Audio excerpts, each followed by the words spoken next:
জুয়া খেলছি, এইটা তোমার পরিবারের জানাই নাই বলে আমি দোষী। আর তোমার জামাইরে তুমি জানো না যে তুমি আমার বউ আছি। তাহলে তুমি কি? তুমি তো জোয়ারির থেকে খারাপ, তোমার মতো জঘন্যার কেউ হয় না।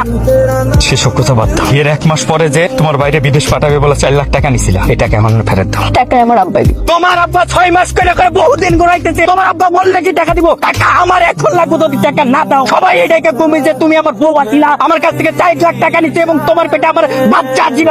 মিথ্যা কথা বলছিস, জানোয়ারের বাচ্চা, নেশাখোরের বাচ্চা। মিথ্যা কথা এখন কম। তোর পরিবারে জানো, তোর জামাইরে জানো, তোর সবকিছু আমি দোষ দোষ করে দেবো। দেখ তুই কেমনে থাকস। পা ধরে কোনো লাভ নাই, তুই এখন টাকা দিবি। এটা বেচা যা আছে রাখেন, আর বাকি টাকা আমি 7 দিনের মধ্যে দেবো।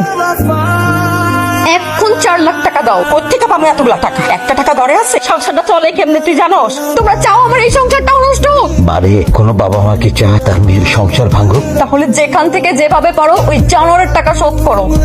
শোন, তোর একটা বুদ্ধি দিই, ওই জানোয়ারদের কয়দিন একটু ম্যানেজ কর, আর কয়দিন গেলে একটা বাচ্চা নিয়ে নিবি। বাচ্চার মুখ দেখলে জামাই বাবা যে ছাড়াছাড়ি কথা চিন্তাও করবো না। সমাজ